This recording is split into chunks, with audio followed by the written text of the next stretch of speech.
দীর্ঘ ১৭ বছর পর রাজকীয় সংবর্ধনায় দেশে ফিরেছেন বিএনপির ভারপ্রাপ্ত চেয়ারম্যান তারেক রহমান এবং দেশে ফিরে কিন্তু তার যে পরবর্তী 2 দিনের কর্মসূচি সেটি তিনি ঘোষণা করেছেন এবং দলের পক্ষ থেকে আগামী 2 দিন যে কর্মসূচি তারই অংশ হিসেবে আজকে বেলা 2টায় দলের ভারপ্রাপ্ত চেয়ারম্যান তারেক রহমান তিনি কিন্তু শহীদ প্রেসিডেন্ট জিয়াউর রহমানের যে কবর অর্থাৎ যে মাজারটি রয়েছে সেখানে জিয়ারতে আসবেন এবং তার এই মাজার জিয়ারতকে ঘিরে কিন্তু এই মুহূর্তে যে জিয়া উদ্যান এলাকাটি রয়েছে পুরো এলাকা জুড়েই কিন্তু নিশ্ছিদ্র নিরাপত্তা ব্যবস্থা রাখা হয়েছে এবং একটি বিষয় বলে রাখি যে তারেক রহমানের আগামী 2 দিনের যে কর্মসূচি তার কর্মসূচির অংশ হিসেবে আজকে প্রথম দিনের কর্মসূচি এবং সকাল থেকে তিনি যে সাভারের জাতীয় স্মৃতিসৌধ রয়েছে সেখানে তার যাবার কথা রয়েছে এবং সেখানে শ্রদ্ধা নিবেদনের পর তারেক রহমান কিন্তু এখানে আসবেন এবং এখানে শহীদ জিয়ার যে মাজার রয়েছে সেখানে তিনি শ্রদ্ধা নিবেদন করবেন এবং এরপরে আজকের কর্মসূচি এখানে শেষ হবে। দর্শক, যে বিষয়টি আসলে আপনাদের জানিয়ে রাখতে চাই যে তারেক রহমানের এই শহীদ প্রেসিডেন্ট জিয়াউর রহমানের মাজারে আসাকে ঘিরে কিন্তু ব্যাপক নিরাপত্তা ব্যবস্থা রাখা হয়েছে এবং আপনারা যদি দেখেন যে আমার পিছনটাতে কিন্তু আসলে বিপুল সংখ্যক আইন শৃঙ্খলা রক্ষাকারী বাহিনীর সদস্যদের মোতায়েন করা হয়েছে। যদিও বেলা 2টায় তিনি এখানে আসবেন এবং তিনি এখানে আসার পরে যে শহীদ প্রেসিডেন্ট জিয়াউর রহমানের যে কবরটি রয়েছে সেখানে কবর জিয়ারত করবেন এবং শ্রদ্ধা নিবেদন করবেন। এখনো আসলে 2 ঘন্টা সময়ের মতো বাকি রয়েছে। 2 ঘন্টা পর তিনি আসলে এখানে আসবেন, অর্থাৎ জুমার নামাজের পরে ভারপ্রাপ্ত চেয়ারম্যান তারেক রহমান যে শহীদ প্রেসিডেন্ট জিয়াউর রহমানের যে মাজারটি রয়েছে সেটি জিয়ারতে আসবেন। এর আগে আমরা দেখতে পাচ্ছি যে এই জিয়া উদ্যানে প্রবেশ থেকে শুরু করে এখন পর্যন্ত পুরো উদ্যান জুড়েই কিন্তু কঠোর নিরাপত্তা ব্যবস্থা রাখা হয়েছে এবং থরে থরে কিন্তু আসলে নিরাপত্তা বলয় তৈরি করা হয়েছে। যেমনটি আপনারা গতকালকেও দেখেছিলেন যে তার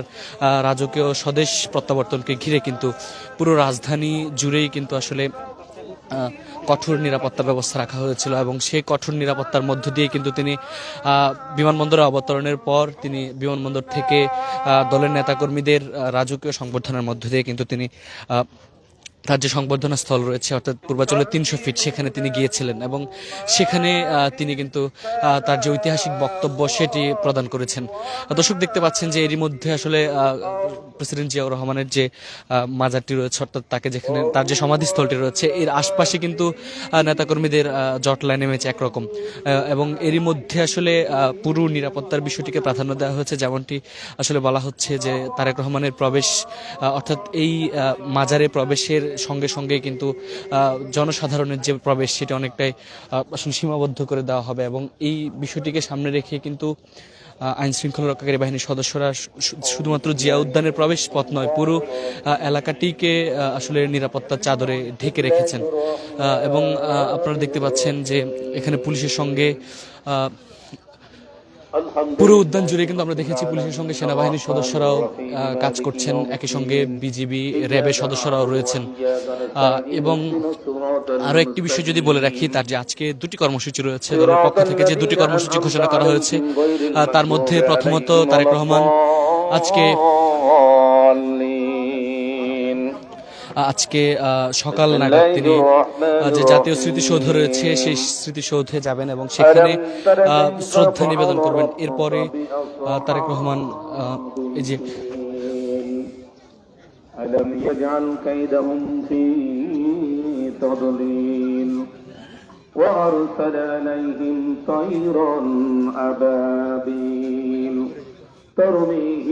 এবং তিনি এখানে আসবেন, এখানে এসে কিন্তু শহীদ প্রেসিডেন্ট জিয়াউর রহমানের যে মাজারটি রয়েছে সেখানে তারেক রহমান মাজার জিয়ারত করবেন এবং শ্রদ্ধা নিবেদন করবেন।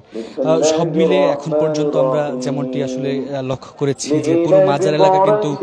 এখনো আসলে নিরাপত্তার চাদরে ঢাকা রয়েছে এবং ধাপে ধাপে কিন্তু আইন শৃঙ্খলা রক্ষাকারী বাহিনীর সদস্যদের ভেতরে আসতে দেওয়া হচ্ছে। আরো একটি বিষয় যদি আপনাদের দেখানোর চেষ্টা করি যে মাজার প্রাঙ্গণটি রয়েছে যেখানে শহীদ প্রেসিডেন্ট জিয়াউর রহমানের কবরটি রয়েছে এর আশেপাশে কিন্তু আসলে নেতাকর্মীদেরও এই মুহূর্তে প্রবেশ করতে দেওয়া হচ্ছে না এবং যেমনটি বলা হচ্ছে যে বেলা গড়ানোর সাথে সাথে অর্থাৎ 2টার পর তার এখানে আসার কথা রয়েছে তখনও আসলে নেতাকর্মীদের যে প্রবেশ সেটি অনেকটাই সীমাবদ্ধ করে দেওয়া হবে যার ফলে আপনারা দেখতে পাচ্ছেন যে প্রবেশ পথে নেতাকর্মীদের আটকে দেওয়া হচ্ছে এবং এখানে তারেক রহমানের অপেক্ষায় নেতাকর্মীরা রয়েছেন। তারেক রহমান কিন্তু বেলা 2টায় এখানে আসার কথা রয়েছে অর্থাৎ আজকে যেহেতু শুক্রবার জুমার নামাজের পরেই তিনি এখানে আসবেন এবং এখানে তিনি তার পিতা অর্থাৎ শহীদ প্রেসিডেন্ট জিয়াউর রহমানের যে মাজারটি রয়েছে সেটিতে শ্রদ্ধা নিবেদন করবেন। أعطيناك الكوثر فصل لربك وانحر দর্শক, যে বিষয়টি আসলে আপনাদের বলছিলাম যে তারেক রহমানের এই মাজার জিয়ারতকে ঘিরে কিন্তু এরই মধ্যে এই এলাকাটিতে অর্থাৎ জিয়া উদ্যান সহ আশপাশে যে এলাকাটি রয়েছে পুরো এলাকাতে কিন্তু নেতাকর্মীদের ঢল নামতে শুরু করেছে। সকাল থেকে আমরা যে বিষয়টি লক্ষ্য করছি যে সকাল থেকেই চারদিক থেকে নেতাকর্মীরা আসতে শুরু করেছেন। দর্শক, যেটি আসলে আপনাদের বলছিলাম যে তারেক রহমানের রাজকীয় স্বদেশ প্রত্যাবর্তন গতকালকে হচ্ছে এবং এখানে আসলে নেতাকর্মীদের ভালোবাসায় তিনি সিক্ত হয়েছেন। এরপরে তার যে আগামী 2 দিনের কর্মসূচি সেটি ঘোষণা করা হয়েছে এবং আজকে তার সেই কর্মসূচির প্রথম দিন, অর্থাৎ তার দেশে ফেরার পর তিনি প্রথমে যে সাভারের জাতীয় স্মৃতি সৌধ এলাকাটি রয়েছে সেখানে তিনি আসছেন। দর্শক, দেখতে পাচ্ছেন যে পুরো উদ্যান জুড়ে কিন্তু আইন শৃঙ্খলা রক্ষাকারী বাহিনীর সদস্যদের যে মহড়া সেটি আপনাদের দেখানোর চেষ্টা করছি। পুরো উদ্যান জুড়ে কিন্তু সেনাবাহিনী, পুলিশ, বিজিবি, র্যাবের সদস্যদের মোতায়েন করা হয়েছে এবং নিশ্ছিদ্র নিরাপত্তা ব্যবস্থা রাখা হয়েছে। তারেক রহমানের এই আগমনকে ঘিরে কিন্তু আমরা দেখছি যে দলের পক্ষ থেকেও আসলে নানা আয়োজন গ্রহণ করা হয়েছে। যেহেতু আগামী 2 দিন তারেক রহমানের নানা কর্মসূচি রয়েছে, সেই কর্মসূচিকে ঘিরে কিন্তু প্রত্যেকটি জায়গায় আসলে নিরাপত্তার বিষয়টিকে প্রাধান্য দেওয়া হচ্ছে এবং এই মুহূর্তে আমরা যেখানে রয়েছে যে শহীদ প্রেসিডেন্ট জিয়াউর রহমানের সমাধিস্থল অর্থাৎ জিয়া উদ্যানের পাশে যে সমাধিস্থলটি রয়েছে সেখান থেকে আপনাদের নিরাপত্তার বিষয়টি দেখানোর চেষ্টা করছিলাম যে সেনাবাহিনী, পুলিশ, বিজেপি, একই সঙ্গে আইন শৃঙ্খলা রক্ষাকারী বাহিনীর সব ধরনের নিরাপত্তা বলয়ের মধ্য দিয়ে কিন্তু আসলে তারেক রহমান এখানে আসবেন এবং তিনি কিন্তু এখানে এসে যে শ্রদ্ধা নিবেদন সেটি করবেন এবং মাজার জিয়ারত করবেন। আমি আমার সকল বিএনপি এবং সকল অঙ্গ সংগঠনের করতে চাই। দর্শক, যে বিষয়টি আপনাদের বলছিলাম যে তারেক রহমানের আজকে এই জিয়া উদ্যান অর্থাৎ শহীদ প্রেসিডেন্ট জিয়াউর রহমানের মাজার জিয়ারতকে ঘিরে কিন্তু মাজার প্রাঙ্গণে অর্থাৎ মাজার এলাকায় সর্বসাধারণের যে প্রবেশ সেটি সম্পূর্ণরূপে কিন্তু আসলে নিষেধ করা হয়েছে এবং সাধারণ নেতাকর্মী যারা রয়েছেন তারা কিন্তু আসলে এখানে প্রবেশ করতে পারবেন না এবং তাদের প্রবেশে কিন্তু আসলে এই সীমাবদ্ধতা তৈরি করে দেওয়া হয়েছে। গতকালকে আপনারা দেখেছেন যে তারেক রহমানের স্বদেশ প্রত্যাবর্তনকে ঘিরে কিন্তু রাজধানীতে নেতাকর্মীদের ঢল নেমেছিল এবং নেতাকর্মীদের যে আসলে তারেক রহমানের দেশে ফেরাকে ঘিরে যে উচ্ছ্বাস সেটিও আপনারা লক্ষ্য করেছেন এবং আজকে তার যে দুটি কর্মসূচি রয়েছে, প্রথমে সাভারের জাতীয় স্মৃতিসৌধে তিনি শ্রদ্ধা নিবেদন করবেন, সেখানেও কিন্তু বিপুল সংখ্যক আইন শৃঙ্খলা রক্ষাকারী বাহিনীর সদস্যদের মোতায়েন করা হয়েছে। একই সঙ্গে সাধারণ নেতাকর্মী যারা তাদের প্রবেশেও কিন্তু আসলে অনেকটাই সীমাবদ্ধ করে দেওয়া হয়েছে। আজকে এরপরে তার যে কর্মসূচিটি রয়েছে বেলা 2টায় তিনি এখানে আসবেন, শহীদ প্রেসিডেন্ট জিয়াউর রহমানের যে সমাধিস্থলটি রয়েছে সেখানে তিনি আসবেন এবং সেখানে এসে তিনি কিন্তু আসলে মাজার জিয়ারত করবেন এবং দলের তার যে শীর্ষ পর্যায়ের নেতৃবৃন্দ রয়েছেন, বিএনপির শীর্ষস্থানীয় নেতৃবৃন্দ, তারাও একই সঙ্গে আসবেন, এসে কিন্তু এখানে শ্রদ্ধা নিবেদন করবেন। দর্শক, সব মিলিয়ে আসলে যে বিষয়টি আপনাদের বলছিলাম যে তারেক রহমানের এই স্বদেশ প্রত্যাবর্তনের পরে তার যে কর্মসূচিগুলো রয়েছে অর্থাৎ আগামী 2 দিন যে ঘোষিত কর্মসূচি, আগামীকালকে তিনি শহীদ ওসমান হাদির যে কবর সেটি জিয়ারত করার তার কথা রয়েছে এবং আজকে শহীদ প্রেসিডেন্ট জিয়াউর রহমানের যে সমাধিস্থলটি রয়েছে সেখানে তিনি একটু পরে আসবেন। সবগুলো কর্মসূচিকে ঘিরেই কিন্তু সরকারের যে নিরাপত্তা অর্থাৎ সরকারের পক্ষ থেকেও কিন্তু আসলে সর্বোচ্চ নিরাপত্তা দেওয়ার বিষয়টি কিন্তু চোখে পড়ছে। গতকালকেও আপনারা দেখেছেন যে বিমানবন্দর থেকে সেই সুদূর 300 ফিট পর্যন্ত তারেক রহমানকে সংবর্ধনার স্থল যেটি তৈরি করা হয়েছে পুরো জায়গাটি কিন্তু আসলে আইন শৃঙ্খলা রক্ষাকারী বাহিনীর নিয়ন্ত্রণে ছিল এবং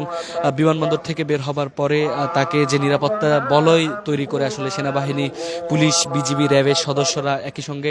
সাদা পোশাকধারী আইন শৃঙ্খলা রক্ষাকারী বাহিনীর সদস্যদের পূর্ণ নিরাপত্তা দিয়ে কিন্তু তারেক রহমানকে সেই সংবর্ধনা স্থলে নেওয়া হয়েছিল।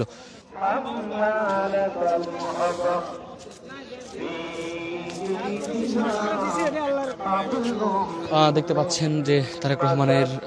যে স্বদেশ প্রত্যাবর্তনের পর আজকে তিনি যে শহীদ প্রেসিডেন্ট জিয়াউর রহমানের মাজার জিয়ারতে আসবেন, যে প্রবেশপত্রী রয়েছে, প্রবেশদ্বার, সেখানে আইন শৃঙ্খলা রক্ষাকারী বাহিনীর সদস্যরা রয়েছেন। একই সঙ্গে নেতাকর্মীদের যে প্রবেশ, সে প্রবেশ অনেকটা আসলে সীমিত করে দেওয়া হয়েছে এবং এটি আসলে বেলা 2টা পর্যন্ত বহাল থাকবে। যেমনটি জানা গেছে যে এই মাজারের 100 ফিটের মধ্যে আসলে সাধারণ নেতাকর্মীদের প্রবেশে কিন্তু আসলে প্রবেশ এই সীমিত করে দেওয়া হয়েছে এবং তাদের যে প্রবেশ সেটি প্রবেশে কিন্তু আসলে তাদের নিরাপত্তার বিষয়টিকে প্রাধান্য দিয়ে কিন্তু আসলে তাদের প্রবেশে এই সীমাবদ্ধতা তৈরি করা হয়েছে বলে দলের পক্ষ থেকেও জানানো হয়েছে।